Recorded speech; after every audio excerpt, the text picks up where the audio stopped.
Hello, everyone. I'm Dr. Donathan Brown, the Assistant Provost and Assistant Vice President for Faculty Diversity and Recruitment here at the Rochester Institute of Technology. Thank you very much for joining me for our inaugural Fireside Chat series.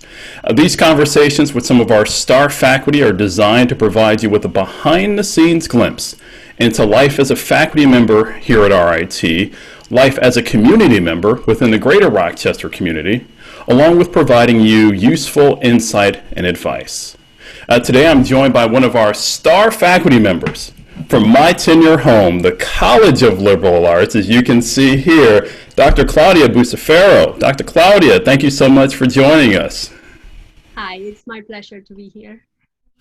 Fantastic, so let's begin. First, tell us a little bit about yourself, such as where you attended school, your areas of expertise, and your research interests.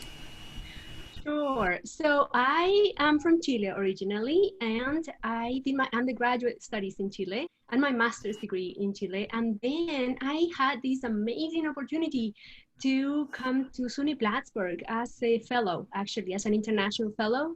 And so they brought me here, and I had a wonderful time and met wonderful people.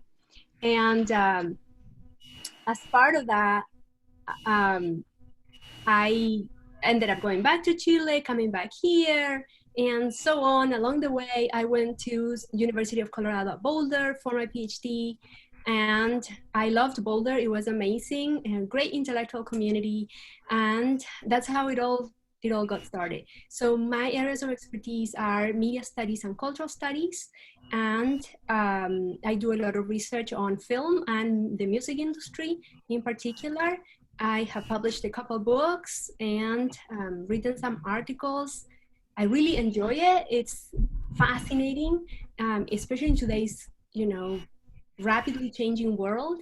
And so a lot of my work also has to do with topics of identity and representation. And so along with that, especially considering topics related to gender and Latinx topics and race sometimes as well. What a journey. I mean, from Chile to Plattsburgh. Talk about stark differences. But again, thinking about the trajectory of your experiences thus far from Chile to Boulder to Plattsburgh to RIT, and considering your research areas, I think are both timely and timeless, particularly as we think about representation. So thank you so much for sharing that. Let's follow up. As we were just mentioning, and as you noted initially, you've lived in many different places, many great places. So let's talk about that within the context of Rochester. I think you have a great perspective, a comparative perspective. So can you share with us some of the people, places, and events you enjoyed the most within the Rochester community? Sure. So I think Rochester is a really, really interesting place. I mean, it's a place with a lot of history, right? And so, Frederick Douglass lived here, Susan B. Anthony lived here, her house is still standing, open to the public, not during quarantine, during regular time.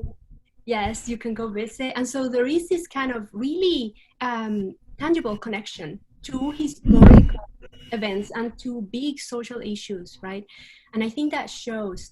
Here in Rochester, I also love that we have the George Eastman Museum, and so we have that direct connection to film and film history with Kodak being here. And the National Museum of Play, which is just amazing space for those of us who have done also research on popular culture, and those people who are interested in gaming and how those aspects are intertwined. There's just so many resources here to explore, and the people are amazing. It's a great community, and I think you can find your tribe in the larger Rochester area, right? You can find that kind of, it's very diverse in terms of ideas, perspectives, interests, and so you can find the people who are like you, and that's great. Yeah. Well, as I like to say, there's never a shortage of things to do. particularly whether you want to be indoors or outdoors or somewhere in between. There's something for you in Rochester, and so I appreciate that. I think the Museum of Play is a fascinating destination. I had a chance to, pre-COVID, of course, check it out a few times, and it was simply amazing. And so for those folks who are interested in that, visit them online for more information. So I think there's a lot of insight there insofar as living within the greater Rochester community. So thank you again for sharing that. I think most people know where they can find you now if they're ever looking for you. Check out one of those several locations you just mentioned. I know there's a good chance they'll run into you. So let's think about this. Let's talk words of advice for a moment. I think it's helpful if we begin by looking back to where you started your academic journey to where you are now. Can you share just one piece of advice for those who are on the job market or who soon will be on the job market? Yes, of course, right? Those of us who graduated a while back, we always have lots of advice. There is a piece of advice that I also give to my students, actually. I think it applies to undergrads, but also to graduate students. And it has two parts. One of those is do a bit of soul searching and try to identify what makes you distinctive as a scholar, as a candidate, right? A lot of times when you just graduate, you really want a job, especially with the economy as it is now, and you are kind of like, I'll just take whatever it is. But I think you will be a lot happier and your career will be stronger if you end up in a place that aligns with who you are, right? So start with that. Start by thinking, who are you? What do you care about? What makes you distinctive? And then think about where would you like to go, right?